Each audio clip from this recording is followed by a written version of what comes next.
Hi folks, Dave here for Thunder Mesa Studio in Jerome, Arizona, and today I want to talk a little bit about magic.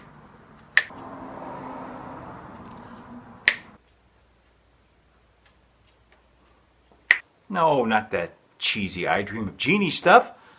By magic I mean illusions, prestidigitations, sleight of hand, you know, tricks. When I was a kid, I loved doing magic tricks, and I would practice in front of the mirror for hours to get all of those complicated moves just right. Wingardium Leviosa! I swear this has never happened before. But what I finally figured out is that I was far more interested in the mechanics of how the tricks worked than I was in actually performing them. I just loved all of the hidden compartments, false bottoms, springs, magnets, mirrors, and other doodads that made the impossible look possible. That's what magicians call the gimmick, the heart of the trick that uses physics to seemingly defy physics. And though I no longer spend hours practicing, I do still know a couple of good card tricks. And I'm still fascinated by illusions. One of my favorites is the classic Pepper's Ghost illusion. Now, even if you've never heard of Pepper's Ghost, it's very likely that you've seen it done. You know the big ballroom dance scene at Disney's Haunted Mansion? Pepper's Ghost all the way. The illusion is named after John Henry Pepper, a scientist who first demonstrated the effect in 1862. Simply stated, it's a controlled viewpoint reflection illusion. The viewer's attention is directed at a certain scene where ghostly objects then appear to fade in and out of existence on command. It's actually a pretty simple illusion to create, and I've used it before in the Thunder Mesa layout, like right here in Rainbow Caverns, where a rainbow mysteriously appears underground. But this time, here in the new Undertaker shop, I'm using the effect as originally intended, to make ghosts appear. Guests press a button here on the layout fascia, activating the spooky soundtrack and the appearance of ghosts flying up through the hall, that are only viewable through this upstairs window. Let's take a look at the effect in action.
Let's pop the roof off and have a look inside to see how everything works. Inside the structure, a small 9-volt DC motor continually turns this drum, which is painted black and decorated with some happy haunts painted in ultraviolet paint.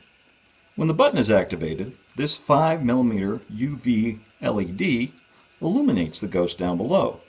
Then they're reflected in this angled piece of clear acrylic, appearing to float up through the air when viewed through the front window. All told, The undertaker shop took me about 3 weeks to build. Here's a slightly speeded up version of the process.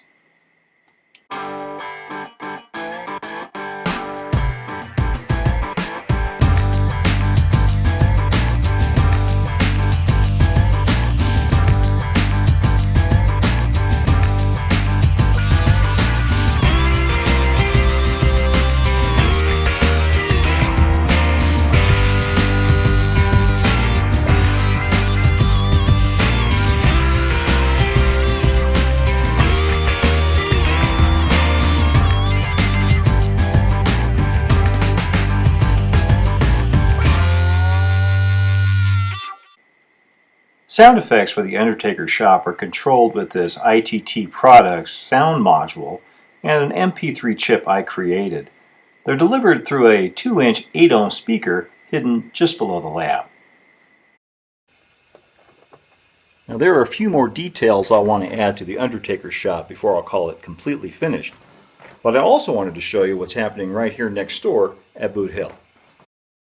There's always more details to add, but this scene's just about finished. I've added some fencing around the graveyard and a gnarled old juniper tree with a hanging lantern in it.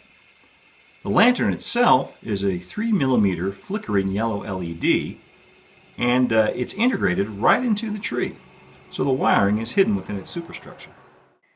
Modeling the tree took a little doing, but it didn't take nearly as long as the Undertaker shop. The tree was built from braided picture wire and acrylic modeling paste, a technique I've used before for gnarled old trees on the layout.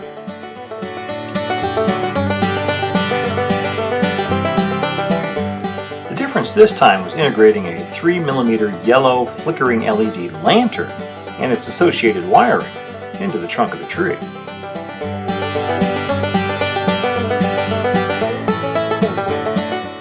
Once the acrylic modeling paste was dry, I painted and highlighted the trunk of the tree with craft store acrylics.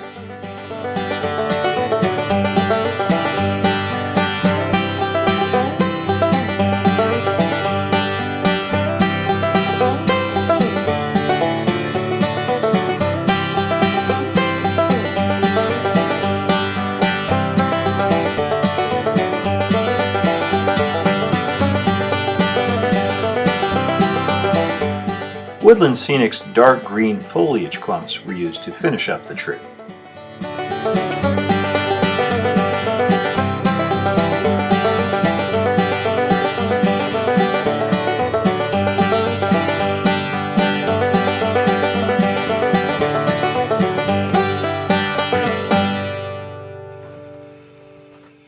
Another bit of magic I've been working on is this funny looking device up here on top of the backdrop. It's actually a homemade projector which beams the moon onto the backdrop when the lights are lowered. Combining a high-powered LED flashlight with a couple of mailing tubes, a cutout of the moon, and the lens from an old art projector makes for a simple device that works surprisingly well.